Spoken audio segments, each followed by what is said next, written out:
Hi, I'm Randy Hollenbeck, and this is the Music Roundtable.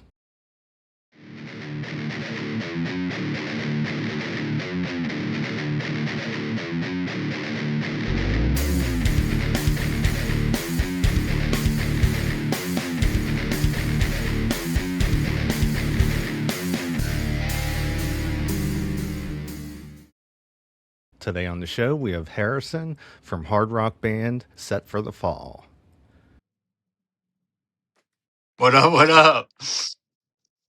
Dude, I'm excited, man. I'm so sorry about last week. I have two accounts on Facebook. One is like my artist page, and then one is my personal page. So I was on my artist page for like a month, and I'm looking. I'm like, I don't recognize any of these things. And I was like, oh snap! And then I went back, and I was like, oh, 100 messages from different people, all with things I have to do. So, but anyways, we're here. We're here now. We're doing it. It gets hard to breathe when every second feels so heavy. And I can't stand to sleep, this bed's become so cold. Never thought I'd see the day I'd see you as somebody I could hate. But it's funny how your mind can change and feelings can come undone. Lost in this heartache, my world fell apart. Still searching for meaning, alone and in the dark. Took me higher than horizons, then you buried me alive. When it all came crashing down in a nosedive, bittersweet surrender, searching for the answers. But the story only lives in the scars of your black box heart. Okay, last time on the show was June 2nd, 2024, and we were promoting Capulet Fest and talking about your songs Dead and Gone and Product of Pressure. What have you learned like over the last 2 years? Oh man. Um I think it's definitely been to worry about yourself a lot, worry about the brand, the band, maybe a, th- a lot of it has been like us going like, okay, well, we can't just keep reaching out and expecting help. It's like you got to do it yourself. You just have to grind. I mean, we bought a camera. We do TikTok videos. I'm editing 60 videos for a release. We just kind of found out that if you want to make any waves, you have to just go and do it. Like you can't worry about other people doing your job for you. You just have to do your job, and you'll see success in that. And that's what we've been finding lately. So, yeah, just if you want to do it, go do it. Is pretty much what we learned. Now, is there like different members of your band that takes on like different roles? Like you said, you're like kind of like the social media person. Is there somebody that like records the demos and stuff for you in the band? Yeah, actually, everybody has something to do, which is great. Because you'll feel overwhelmed with your job, and then you're like, oh well, I don't want to do any of that stuff that they're doing. So personally, in the band, I play guitar. Um, I write and I do social media. I film the videos. Um, and I run the social medias, TikTok, Facebook, Instagram, all that stuff. Donovan does all the like email blasting, anything where we need somebody who's smart. He does all of that for us because I'm like, show me what to do and I'll just do it. He's like, I know how to do it all. So we just let him do all the administrative stuff. And then me and Joey, our singer, will bounce back ideas back and forth on content and songwriting and social media strategies, marketing, stuff like that. So and Dylan actually might have the most important job. Our drummer, he mixed and mastered probably like 80% of this record. Um, so he's really come into his own. He's got his own studio, so we can go do demos. We can record songs if we want. There's one song on the record that we completely did at his studio. That sounds amazing, and we're super excited about it. You know, it's one of our favorite songs on the record. So you don't always have to go pay however much money to go and record with whoever when when you got a good song and somebody's got a good ear for it. And Dylan definitely has a good ear for it now. He he's made this record sound how I envisioned our music to sound, going into 2026 and this new era of Sept the Fall. It's different, but we've definitely he's definitely made a huge impact on the sound. And so, like, with all that put together, Sept the Fall can kind of go, and it's like it's a train, and we're chugging along. Yeah, like with everybody taking on different roles, you're like cutting out expenses that you would normally pay, and kind of like working as an independent band, you need to do that stuff. Yeah, and it helps. Like when I got the camera and I started learning how to do the TikTok videos and stuff like that, doing interviews and filming that ourselves, it takes away the pressure of, we're in a digital age now where everything is content and everybody's got a new video popping up, and like how do you shine through all this stuff that's happening? It's like, well, we now have the opportunity to where I can do all the videos that you're seeing. I can do all that stuff, and me and Joey can just get together, film a bunch of videos. I can edit them all down, and then when we really need to, do something where I can't do it, that's when we bring in our buddy Brandon, and he's the one who shot our last 4 or 5 music videos for us.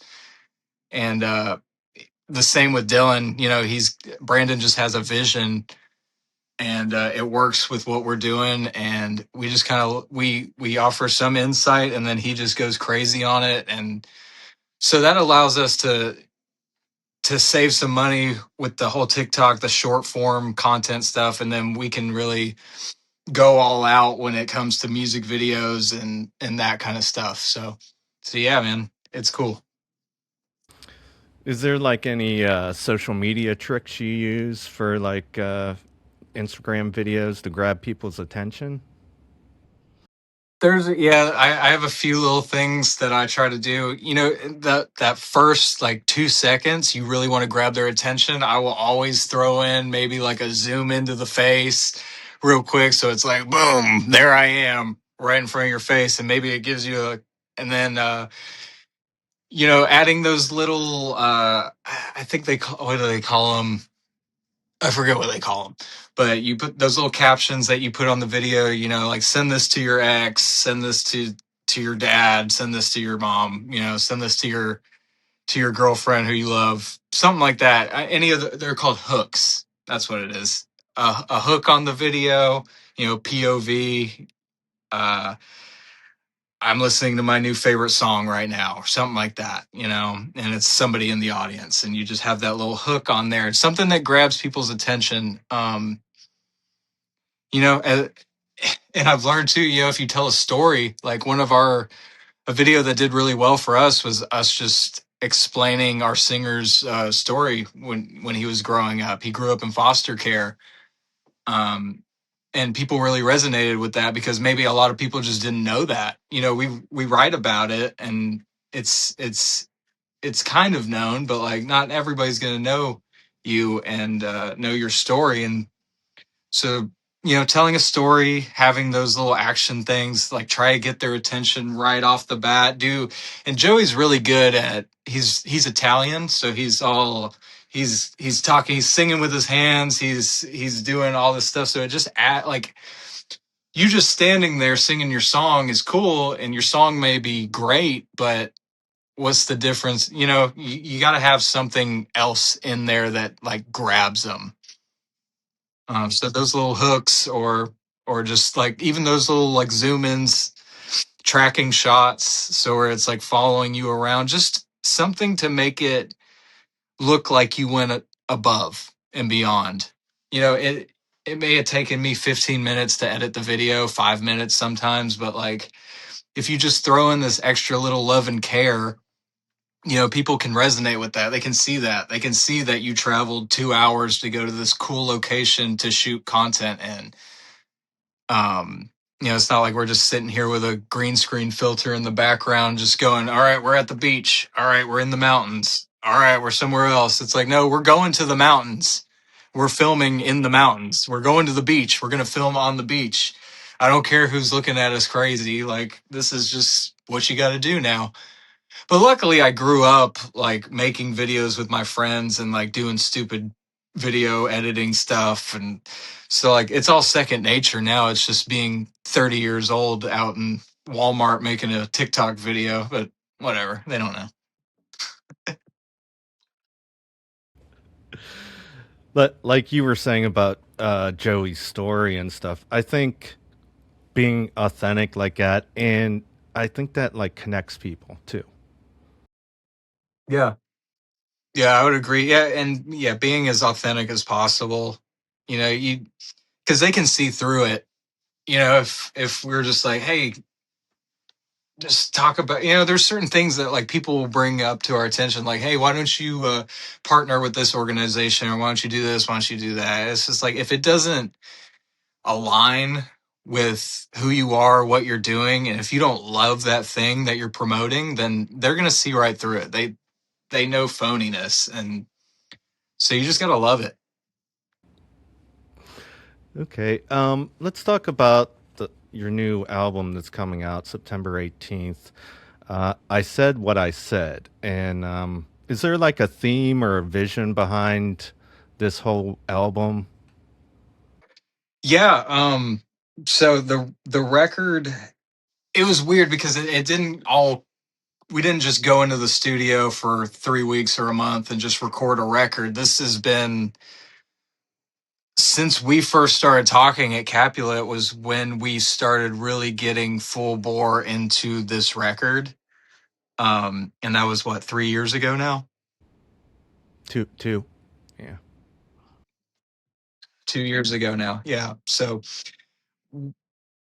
we had, honestly, we had been broken up on hiatus, not doing any shows, not doing anything, all during COVID. Um, we all got real big boy jobs, and we all kind of said, maybe it's just for fun, or maybe we're just done. So, but we played one show together in Greensboro at some dive bar, and there was it was probably half packed, but for some reason the energy that we felt after the fact, we all looked at each other and we were like, we got to do this, and we got to do it right. Like, we can't just go out and swing for it's time to go out and swing for the fences, like. So after that show, we we talked and we were like, all right, we got a little bit of money in the account still because we haven't spent anything, we haven't done anything. Let's go record with who we want to record with. Let's go find different people to record with. And it just started off as like, let's just have fun, but if we're going to have fun doing it, we need to do it right. So Product of Pressure started that for us. And it's actually funny. We did Product of Pressure in Nashville, and that was the beginning of like, holy crap, I think we're in this is a new area for us. This could be like the next level for us. So after that, we went down to Atlanta and we wrote Dead and Gone.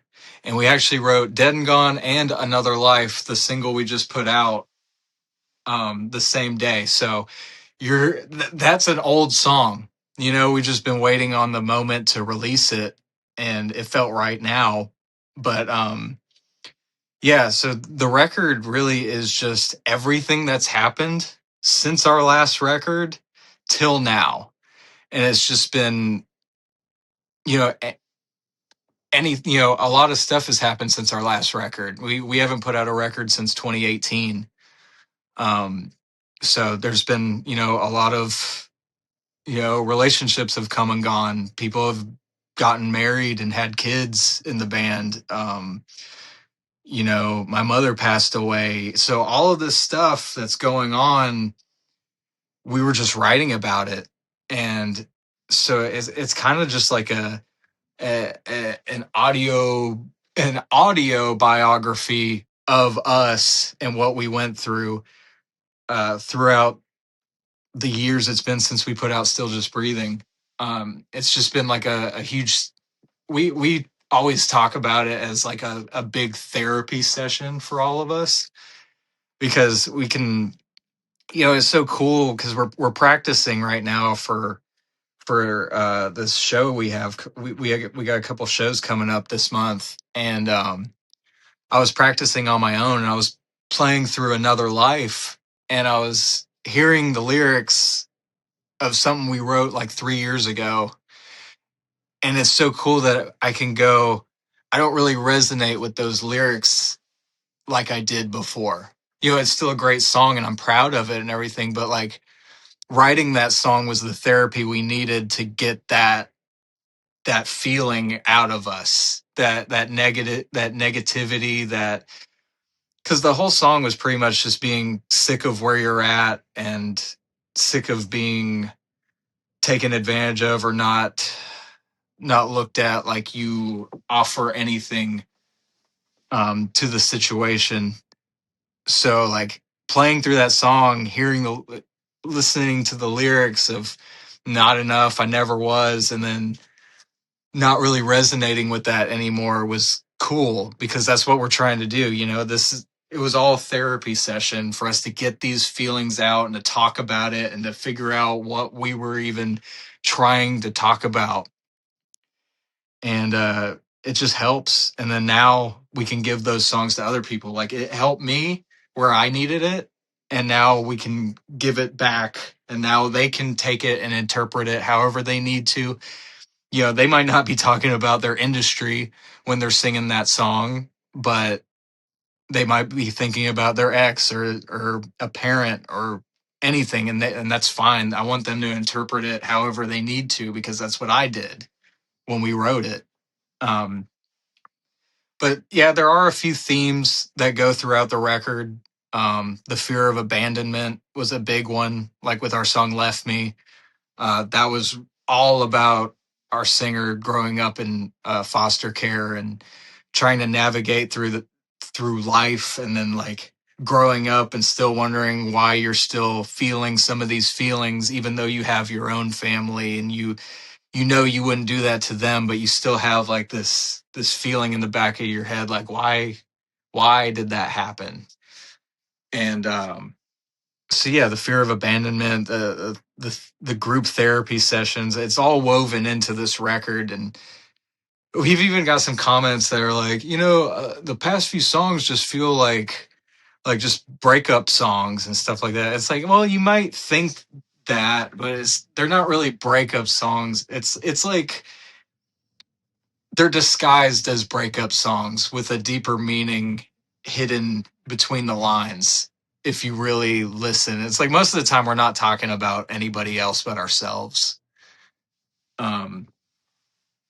And sometimes you just gotta put the blame on somebody in the song just to get it out. And then a month after you're listening to your own lyrics and you're going, dang, I wrote that about me again. I'm always trying to talk crap about other people, but then I end up just talking about myself.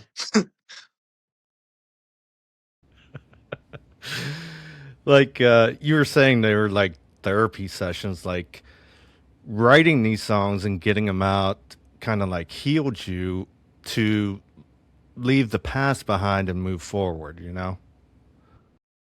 Yeah. Yeah, definitely. And the title, I Said What I Said, is pretty much just like, we're not ashamed of feeling those feelings. It's healthy to get them out and to feel it and to experience it instead of swallowing it like we always just try to do. Everybody just wants to especially I feel like as dudes, we just like we want to just be strong. You want to be nothing's wrong, it's fine. We're all good. But sometimes it's not all fine and sometimes it's not good and sometimes you just have to talk about it and get it out there. And it's a that's a I'm grateful and blessed to be able to do that. I know a lot of people don't have that outlet. Okay. You said you worked with like several different producers on this record? Yes, sir. Yeah, we did Product of Pressure with Andrew Bayless and Evan McKeever down in Nashville. Uh, they recorded Jelly Roll, Nothing More, anybody you can think of, Siler.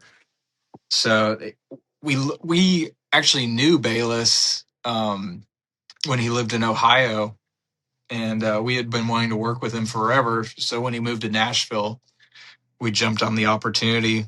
Um, After that, we went down to Atlanta and we started working with Chris Link. He's the guitar player for the band Attila, and Curtis Martin. They were like doing a little tag team producer duo thing, and we did 5 songs with that duo, and then the last few songs we've done with just Chris Link, and then we self-produced one song on the record. But yeah, and we want to do more. We haven't even put out this record, and we're already like making plans. Like, oh, what are we gonna? Who are we gonna work with next? Like, what's our next step? And it's like, man, the record don't even come out for another like 3-4 months. Working with these different producers, did they have their own style of like pushing the band to make the right decisions for the song? Yeah, 100%. Like with Bayless, when we went in, he asked if we had any demos. We had one that we had worked on, um, and it was like 3.5 minutes long. He took 20 seconds of the end breakdown and just turned it into a whole song. Then we re-recorded that whole song. That turned into Product of Pressure, and we were just like, holy crap, the dude's like a wizard. He just like made this really cool song, that one of our favorite songs we've ever written, and just like made it out of 20 seconds. So like that was cool because we come from the we came from the world of like, you sit for a month, you go to the studio, you record all day and all night for a month, and then you have your 10, 12 songs, and then that's what you put out, and you track the drum. Like, we did all of these songs were either done in one day or a day and a half. So there was no like, oh, I wonder, like it had to be good.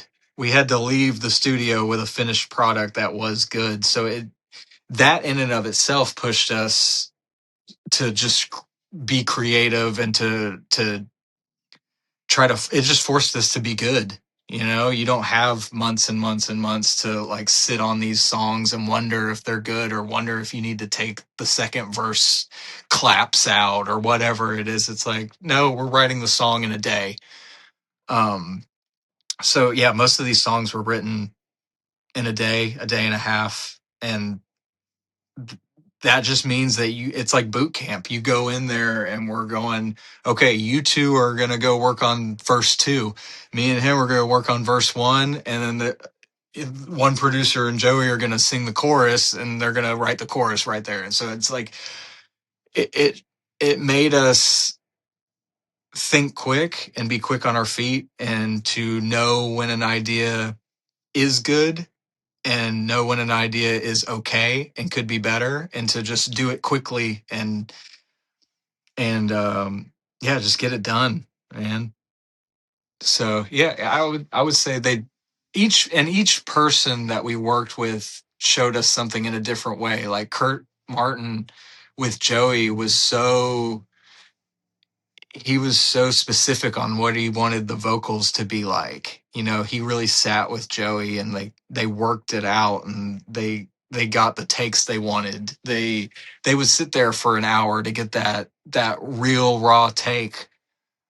So yeah, it just pushed us to be better songwriters, to work quick on our feet, and to know when it's a good idea, when it's not a good idea, when it's just an okay idea.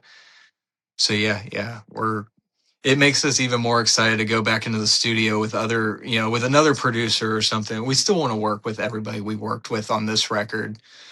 But just working with other people just opens your mind in such a different way. And even if you don't like some of the things they do or how they work, like you leave there going like, wow, I learned so much and I did so much and I'm proud of this. And it just makes you want to experiment more and find different ways to write music, because there is no certain way to do it.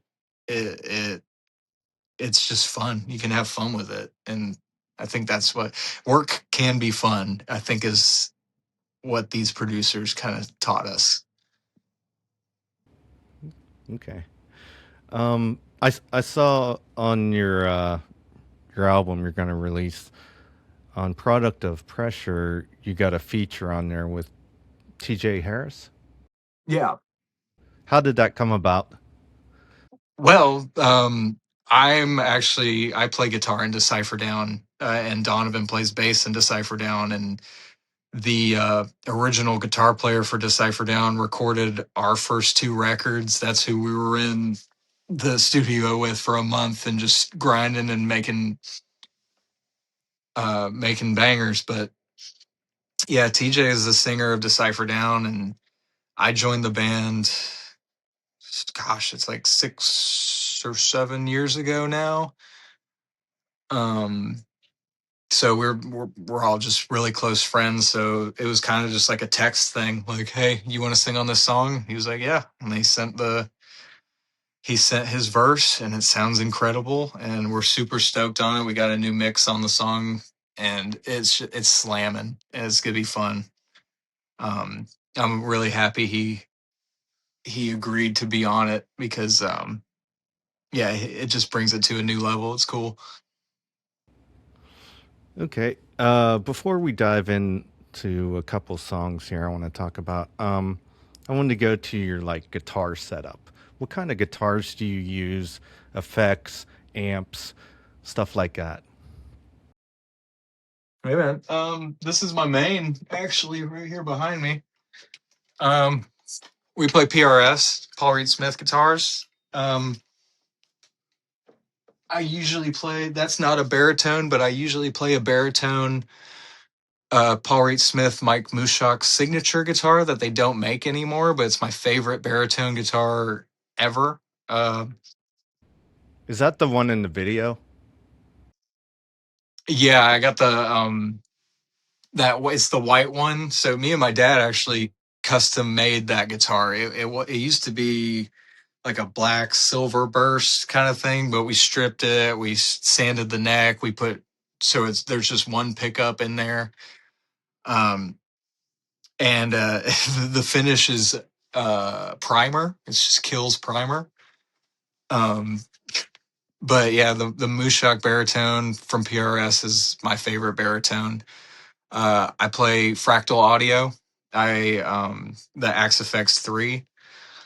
I've been with Fractal Audio for the past almost 10 years now, as one of their artists, which was crazy, because it's just crazy, because that's like what my favorite company for amp modeling.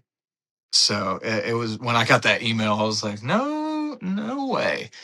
And to be with them for almost a decade now is kind of crazy. But yeah, so for my live rig, it's that black PRS CE, which is just the bolt-on version of the Custom 24, and I put Tremonti pickups in it, which sound incredible, but they're very, very hot and very distorted, so I gotta like adjust to it. My baritone And my Axe Effects, I use the floorboard version of the Axe Effects, the FM3.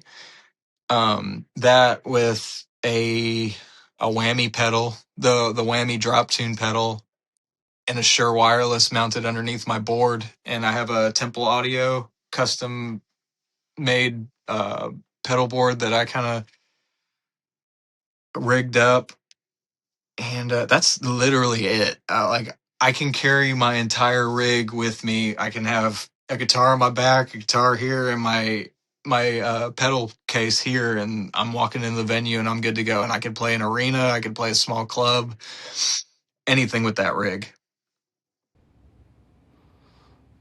Now, do you detune? Um, so we have a crap ton of different guitar tunings because we get bored. And so even on this record, like our last record, I think had 4 different guitar tunings on it. And then our new record probably has 3 or 4 different guitar tunings on it. So we just get bored and do that. And then when it's time to play live, we're like, ah, crap, we got to bring like 4 guitars each. And, but yeah, most of the time we're in drop A sharp is like our standard tuning. And then we'll go down to drop G sharp for some songs. We were in drop C for the first record, and then like 2 songs on Still Just Breathing. And we have a song in Dadgad. We have this one song, actually the title track, Said What I Said. That song is in a weird tuning where so like, with guitar, like you're tuning E to E for standard tuning. And so that your low note and your high note are going to match. So what you do is instead of matching the low note with the high note, you match it with the second high note. So it's like you got B and B. So it sounds really, really, really low in the low string, but you have that clarity for chords and stuff on the rest of the strings. I learned that tuning from Alter Bridge, I think. But yeah, we use that. So now we need like 8 guitars with us wherever we go. But it's fun and I like it. So whatever.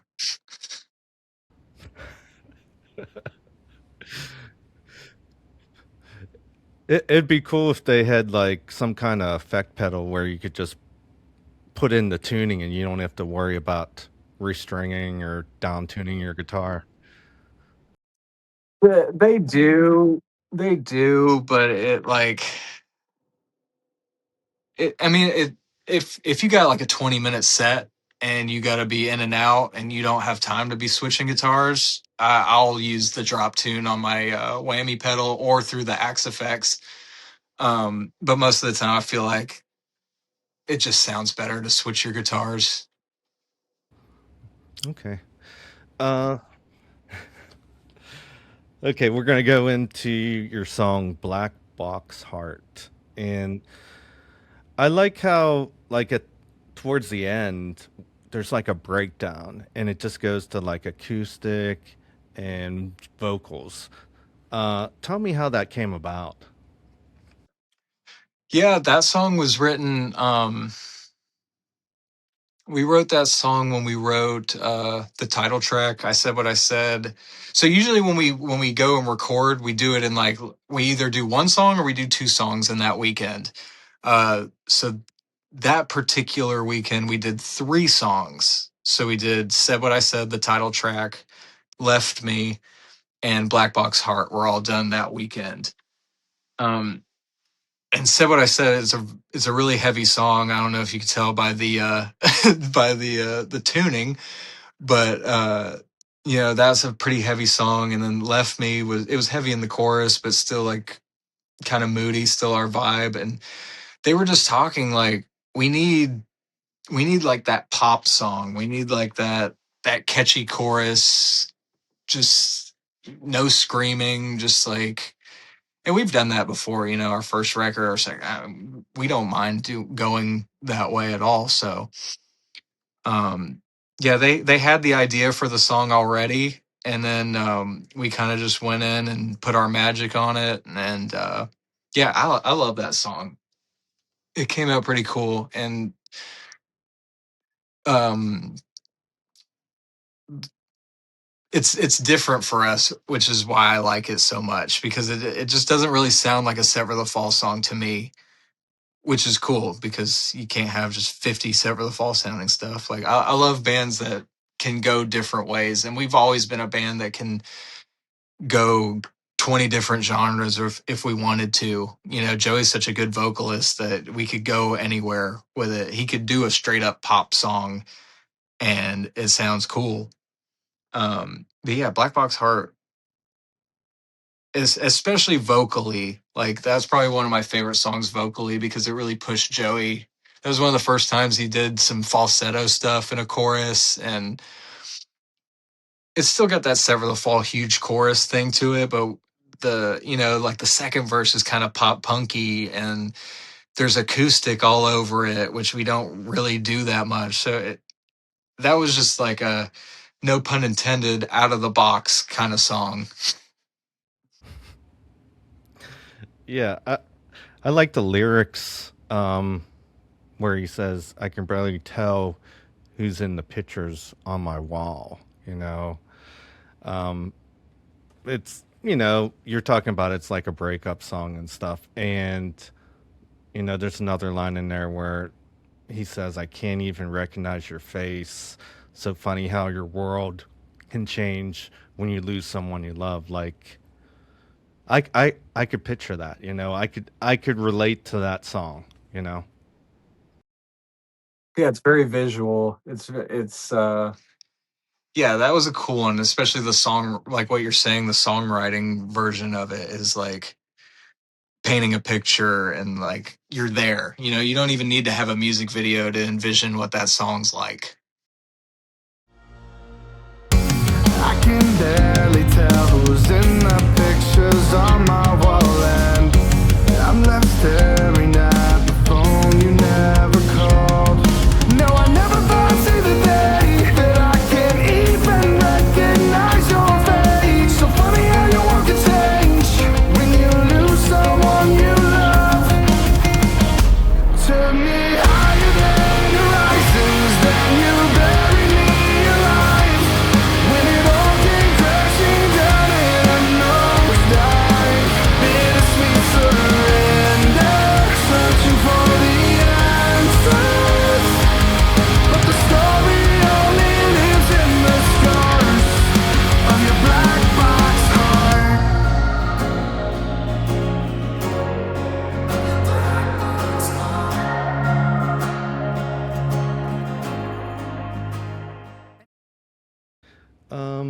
The next song is called "Fail," and you have piano in this song, and I grabbed the lyric line out of there where he says, "This house don't feel like a home anymore when you're not willing to change."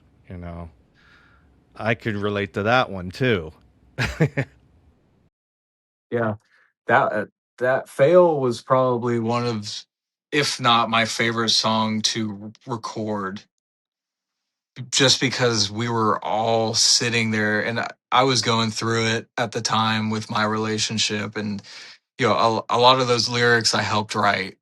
And that's the thing too with Sever the Fall, is we're all in there. It's not just one person writing all the lyrics. It's like we all have our say in there, and so you get like four or five different people's perspective baked into a song.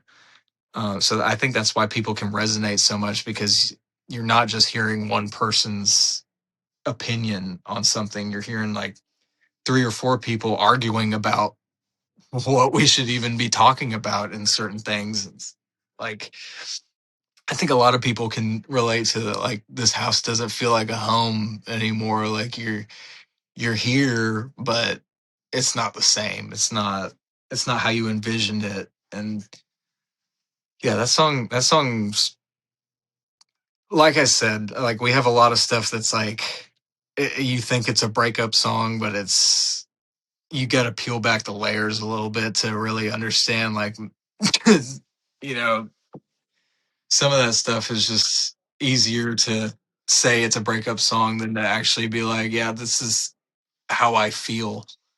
This is maybe some of this is because of me and not knowing how to say that and just blaming somebody else for all your problems. And it's like, well, maybe I am a problem.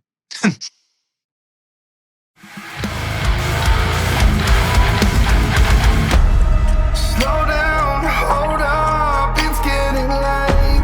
I told you it's over, now let me explain. This house don't feel like a home anymore. We're not willing to change, 'cause all we do is fall and fall out. How we misread the signs, wasting our time. I'm drowning in your lies, and I know it kills you that I walk away. I'm sick of how this pain just makes me feel. Asking myself, can this all be real? It's feeling like a daydream. Somebody come shake me. Why am I so comfortable in hell? You send me out to sell.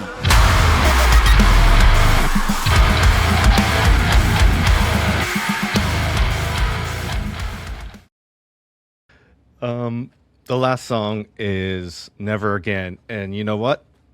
What I noticed on this song is there's a guitar solo. There is. There is. I was happy. It's probably, I think it might be the only guitar solo on the record, unfortunately, but I'm glad we got one in there. That song, dude. That is like the quintessential Set for the Fall sound. I think. Like when we wrote that, when I had the idea for the riff. Well, okay, rewind. Rewind. We were doing demos because we knew we were going into the studio. So we were all just sitting around writing, and we wrote this crazy song that was just riff salad. It was just riffs on riffs on riffs on riffs, and like a big chorus, and it didn't sound like us. It didn't sound like it was going to be anything that we could do. But then we were hearing that chorus, and we were like, that chorus just doesn't hit right. I remember I was like, hand me the guitar real quick. It needs something more like a bow dido do like that really pushing, driving thing that like I feel like we're known for is like that kind of thing. I was like, it needs that. And then as soon as that happened, that whole song just went, and then it turned into Never Again. And then once our producer Chris from Attila got a hold of it, it was off to the races. Like, and it was that song was cool because we were super excited for it. We were like, that's going to be the song that we're like, oh my God, I'm so proud of this. And then right after we wrote Fail in that same weekend, we were just like, oh my gosh, Fail might be my favorite thing we've ever done ever too. And like, you just have those moments where you're like, dang, we're doing what we thought we should be doing, and we're doing it well, and we're resonating with the songs that we're writing. And I don't know, it was just cool. Like Never Again was it was a very easy song to make because it just flowed through us so easily because like I said, it is a very quintessential like Set for the Fall, big chorus, big riffs, guitar solos, breakdowns. It's got everything that we love in it. So yeah, I love that song.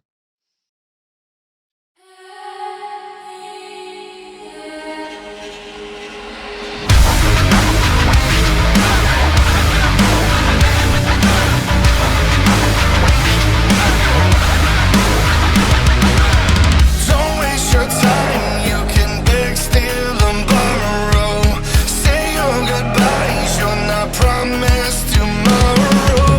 Open your eyes, 'cause your world seems so hollowed out. Bitter to taste, it's a hard pill to swallow. So tired of losing, I'm glad you're amused with all of my dreams in the palm of your hands. Your words are confusing, I won't let you use me. No, not ever, never again.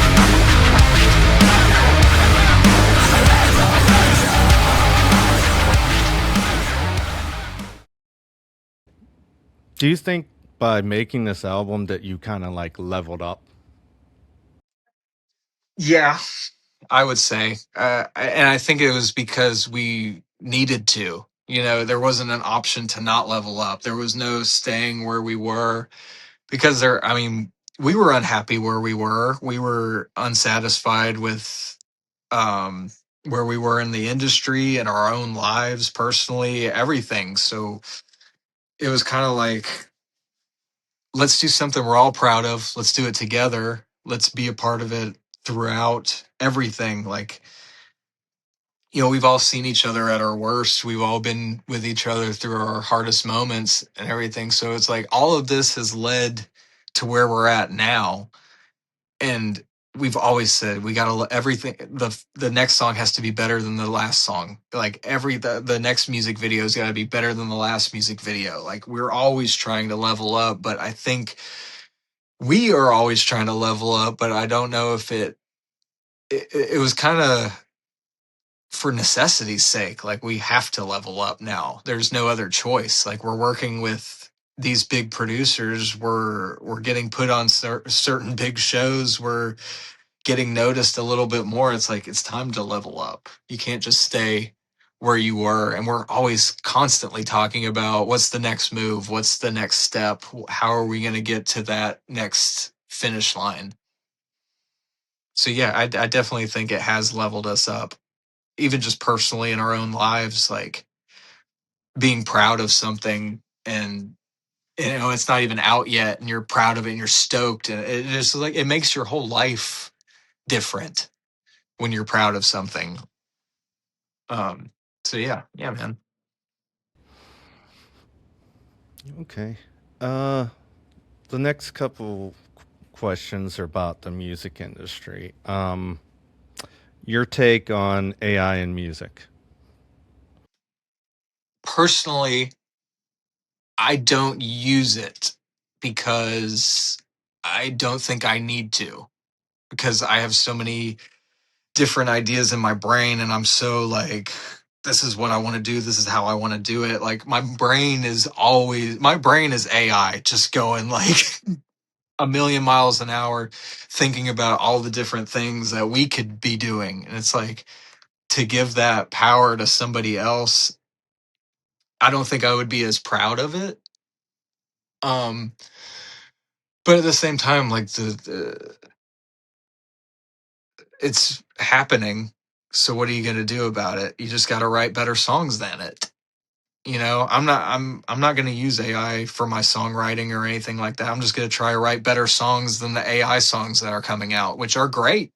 Like a lot of them sound really, really, really good. And there's some that I'm like, dang, I wish I wrote that. But I felt the same way when I heard Hotel California. You know, it's like, but yeah, you know, it's like, or when I heard Jimi Hendrix, it's like, oh man, I wish I could do that. And it's like, well, you can. You can learn how to do it. And that's the cool thing I love about this band is like this whole record. It's like this was us. This was Set for the Fall wanted to make a record, so we made a record, and it's what we wanted to talk about. It's not. Yeah, I don't.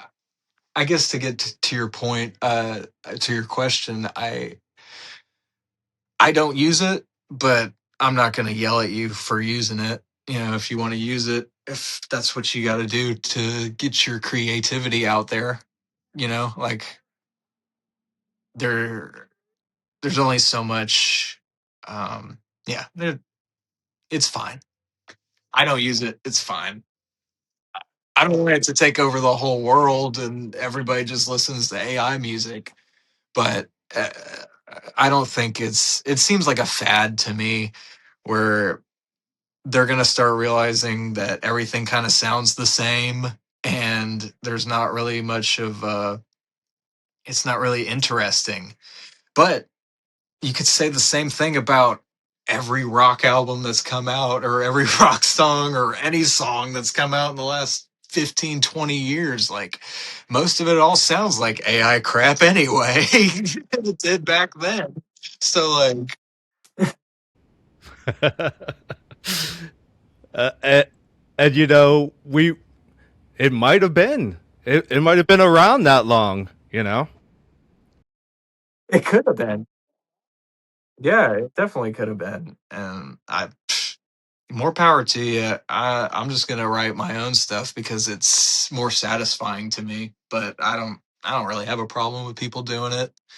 Now I do have a problem when they when certain people say how much money they make off of it, off their like Spotify and stuff, and I'm just going over here like I've been doing this for 14 years.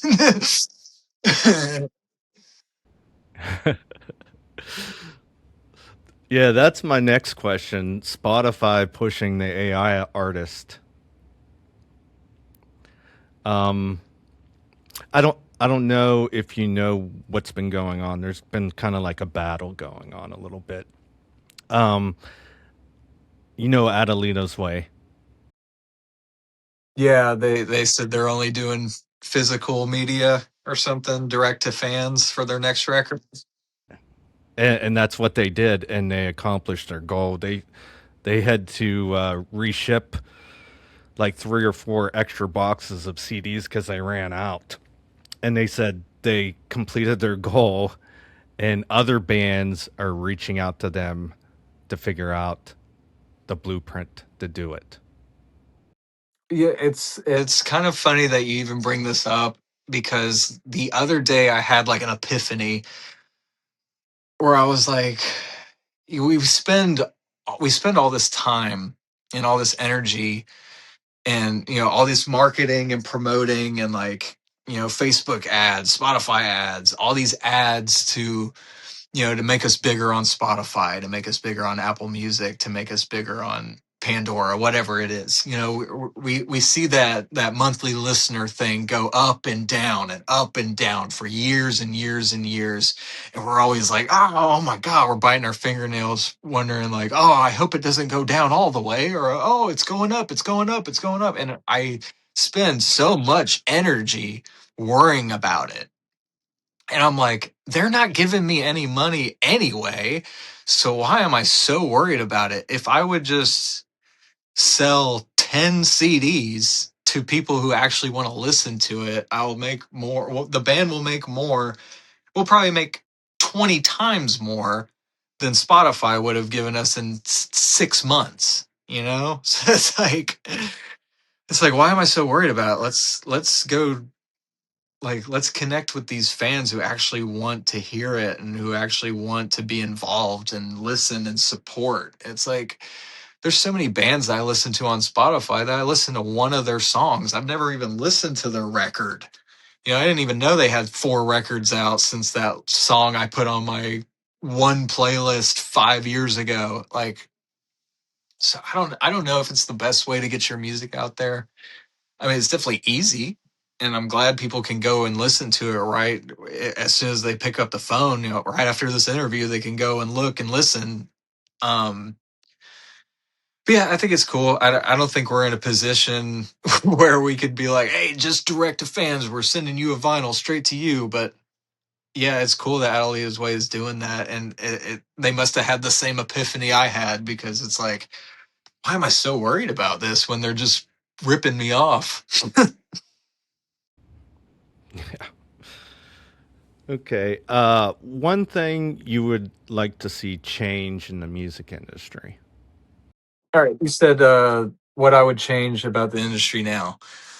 Um, I think okay, so we're in a point now where you can just you used to just get told no all the time. You get an email back and it'd be like, nah, we're not really looking for something like that, or no, you can't be on this festival. We're already booked. I would change it now to where people would do that again instead of just ghosting you and you never know if you're going to do it or not, or and just waiting for the no. I've been told no 100 million more times than I've been told yes, but I would still like to hear the no instead of just wondering, are they ever going to message back about that one show or that? Like, let's stop ghosting people and just like talk to them. At least if I'm not what you're looking for, explain why I'm not what you're looking for and tell me no. Just don't keep me waiting on it, because everything else, like, I don't think like the music industry is the same as any other industry. Whoever's running it, if they're not a good person, or whoever's in charge, if they're not good, if they're not looking out for the artist, if they're not out there trying to actively help the artist, and they're just trying to make a buck, which is that's just what it is. You know, they're everybody's trying to make a buck, no matter what industry you're in. So I don't think that's changing, and I think that's just, if you want to really change the music industry, get people to change their hearts and their minds, and that would be step one. But other than that, yeah, just reply to my email, even if you're telling me no. How about that? Start with that.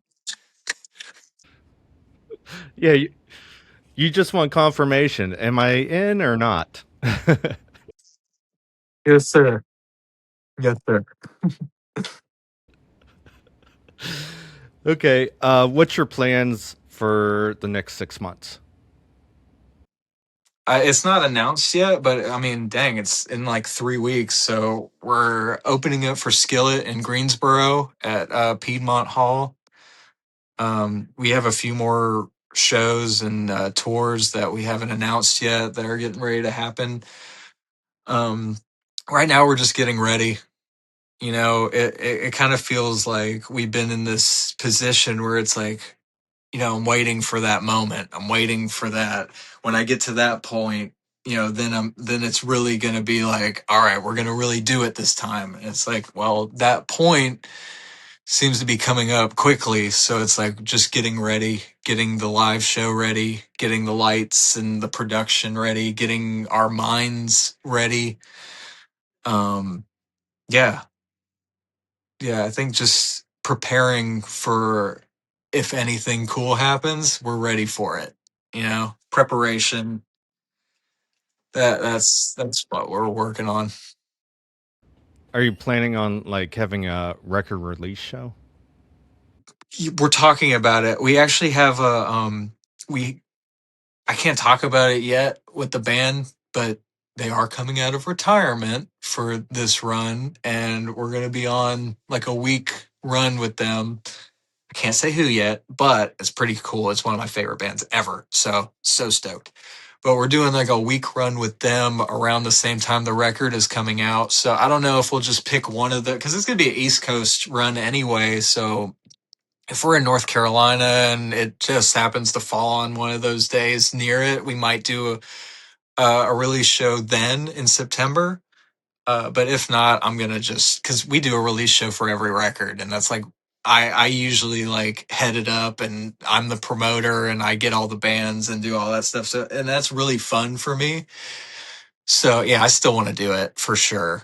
If we're gonna do one, we're gonna do it, and it's gonna be big, and we're gonna make sure that everybody's happy, and it's gonna be just fun from beginning to end. So yeah.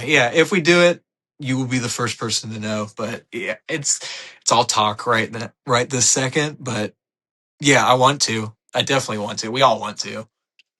It's just we've been so busy, and we have like all these like things going in between. Like half of our band's going to Germany for a run with their other band, and then like half of us are going to be here for that run, and it's just like it's a lot to worry about. So once I have confirmation on everything, then it's like, okay, let's do the release show here this day, get these bands, and let's throw a party. Okay. Um, where can we get a hold of you? Facebook, Instagram? Dude, Facebook, Instagram is going to be your best bet, because that's just where I'm most comfortable on. I'm usually always on there responding to whatever anybody's asking. So if you do have a question, anybody out there, ask it. We'll answer it. If you have a specific question for a specific person, ask it. We will answer you. We will talk to you. We That's like our favorite part of doing this, other than writing and recording music and playing the music, is like you meet so many cool people, and you realize that you might have a very similar story to a lot of these people. And we're all a lot closer, and we're all a lot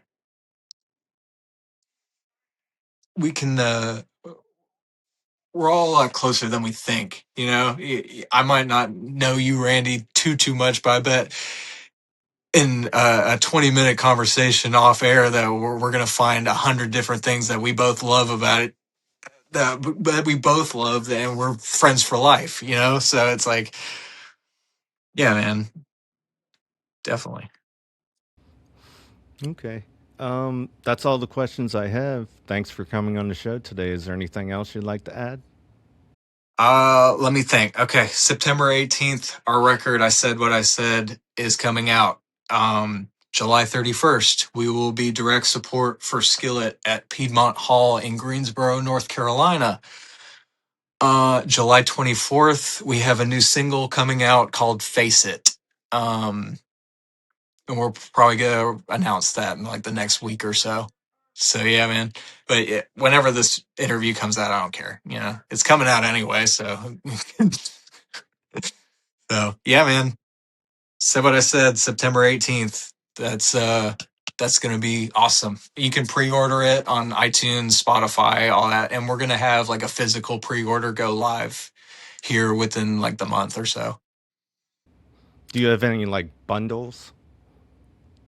Uh, I want to. We're that's kind of what we're working on right now, because like when we did one for Still Just Breathing, we had like all these ideas. Oh, I want vinyls, I want long sleeves, I want hoodies, I want this, I want that. And when we finally got them, it was like 8 months too late, and everybody's pissed that they weren't getting their vinyls and stuff. And it's like, well, I didn't know that it takes 2 years to get a vinyl. So, or trying to figure out all the logistics. We're thinking like maybe if we just do CD T-shirt bundle for right now, and then if we get to a certain goal, it's like, all right, we're putting in the order for vinyls, so you can get that too. So we're working it out. It should be live this month, and you'll be able to pre-order physical merch and physical CDs for the Said What I Said album, out September 18th. Okay. Thanks, Harrison. Dude, Randy, thank you so much, Vero. So tired of losing. I'm glad you're amused with all of my dreams in the past.